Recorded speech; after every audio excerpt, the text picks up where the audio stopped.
اگر کسی انسان کے کردار کا صحیح اندازہ لگانا ہو تو اسے طاقت یا بڑے عہدے سے نواز دو۔ اس دور کے انسانوں میں وفا ڈھونڈ رہے ہو، بڑے نادان ہو، زہر کی شیشی میں دوا ڈھونڈ رہے ہو۔ حضرت علی رضی اللہ تعالیٰ عنہ نے فرمایا، زیادہ سوچنے سے بہتر ہے کہ استغفار کیا جائے۔ زیادہ سوچنا مشکلات کو بڑھاتا ہے اور استغفار مشکلات کا حل ہے۔ درد کو الٹا لکھو یا سیدھا، درد درد ہی رہتا ہے۔ درد کا پہلا دال نکال دیں تو رد بنتا ہے، دوسرا دال نکال دیں تو در بنتا ہے۔ جان لیں کسی کے در سے انسان جب رد کیا جاتا ہے تو انسان کو درد ملتا ہے، اور یہی درد انسان کو اس در سے جوڑ دیتا ہے جہاں سے کوئی بھی رد نہیں ہوتا۔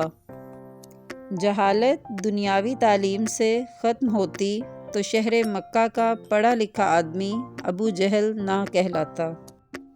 سب سے مشکل کام ہے سمیٹنا، پھر چاہے وہ باتیں ہوں، رشتے ہوں یا پھر بکھرا ہوا گھر۔ کبھی گھر کچے تھے لیکن لوگ سچے تھے، پیسہ کم تھا مگر ایمان کامل تھا، لباس میلے تھے مگر دل صاف تھا، ہونٹوں پہ مسکراہٹ تھی، دلوں میں بھائی چارہ تھا۔ اور آج گھر پکے ہیں مگر لوگ جھوٹے ہیں، پیسے کی فراوانی ہے لیکن ایمان کمزور، ہونٹوں پہ مسکراہٹ ہے لیکن دل میں منافقت، اور لباس صاف ستھرا مگر دل میلے کچیلے۔ مسئلہ یہ بھی تو ہے دنیا کا، کوئی اچھا ہے تو کیوں اچھا ہے؟ من کی میل کو ختم کرنے کے لیے سب سے پہلے اپنی میں کو ختم کرو، اور میں کو ختم کرنے کے لیے عاجز بننا ضروری ہے، اور عاجز بننے کے لیے یہ ضروری ہے کہ تو اپنی ہستی تک بھول جا کہ تو کیا ہے۔ بس اتنا یاد رکھ، تو خاک ہے، خاک پر ہے، اور تجھے خاک میں ہی جانا ہے۔ نفرت انسان کا بنایا ہوا ذاتی مسئلہ ہے، ورنہ قدرت تو محبت کا درس دیتی ہے۔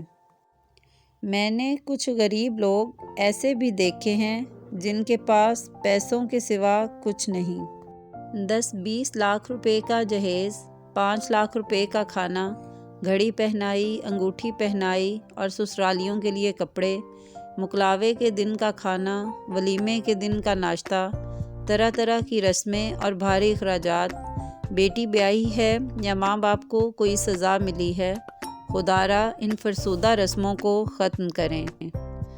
کچھ لوگ جدھر کی ہوا دیکھتے ہیں چل پڑتے ہیں، حالانکہ یہ کام انسانوں کا نہیں، گلی میں پڑے شاپروں کا ہوتا ہے۔ کیا آپ نے کبھی میٹھے کریلے دیکھے ہیں؟ یہ وہ لوگ ہوتے ہیں جن کے دل میں بغض اور زہر بھرا ہوتا ہے، مگر بول ہمیشہ میٹھا بولتے ہیں۔ اللہ پاک ان میٹھے کریلوں کے شر سے محفوظ رکھے، آمین۔ آج کے دور میں تعلقات کو ٹھیک کرنے کی کبھی کوشش نہ کریں، بلکہ اپنے مالی حالات ٹھیک کریں، تعلقات خود بخود ٹھیک ہو جائیں گے۔ بیٹیاں بڑی نعمت ہوتی ہیں، گھر کی رونق ہوتی ہیں، ماں باپ کا سکھ چین بس انہی کے دم سے ہوتا ہے، ماں باپ پر بوجھ نہیں ہوتی، چڑیوں کی طرح دانہ چگنے آتی ہیں، ماں باپ کے گھر کے آنگن میں پھدکتی پھرتی ہیں، چہچہاتی ہیں، شور مچاتی ہیں، پھر اڑ جاتی ہیں، بس اتنا سا پڑاؤ ہوتا ہے ان کا ماں باپ کے گھر میں۔ اصلاح کے 100 الفاظ سے زیادہ تجربے کی ایک ٹھوکر انسان کو مضبوط بناتی ہے۔ کچھ باتیں سمجھانے پر نہیں بلکہ خود پر بیت جانے پر ہی سمجھ آتی ہیں۔ منٹو نے عورت کی نفسیات اور فطری جذبات و ہمت پر بہت کچھ لکھا ہے، اور عورت کے لیے ایک جملہ جو کہ انمول کہا، عورت کبھی بدصورت نہیں ہوتی۔ ایک چیز جو کبھی نہ ملی ہو اس کا صدمہ نہیں ہوتا، لیکن جب کوئی شے ملے اور ملنے کے بعد چھین لی جائے تو پھر اس کا غم شدید نہیں بلکہ شدید تر ہوا کرتا ہے۔ عورت کو مرد کے سامنے کبھی اونچا نہیں بولنا چاہیے، کیونکہ یہی وہ بندہ ہے جو آپ کی روزی روٹی کے لیے گھر سے باہر ذلیل ہوتا ہے اور اکثر گالیاں سنتا ہے۔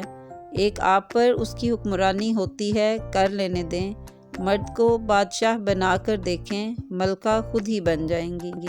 شراب کو ڈرنک، زنا کو ڈیٹ، سود کو انٹرسٹ، بے پردگی کو فیشن، مفاد پرستی کو پولیٹکس کے نام دے کر آج ہم سب ذلیل ہو رہے ہیں۔ انسان کو زندگی میں دھچکے تو لگتے ہی رہتے ہیں، وہ دوبارہ بھی اٹھ کھڑا ہوتا ہے، چل بھی پڑتا ہے۔ جانتے ہیں انسان کب دوبارہ اٹھنے کے قابل نہیں رہتا؟ تب جب اس کو پتہ چلتا ہے کہ اس کو گرانے والا تو وہ تھا جس کے لیے وہ کھڑا تھا۔ یہ ضروری نہیں کہ ہماری ذات سب کو ہی پسند آئے۔ ہر انسان میں کچھ خامیاں تو کچھ خوبیاں ہوتی ہیں۔ بس کوشش کریں کہ اپنی زندگی ایسے جیو کہ اپنے رب کو پسند آ جائیں۔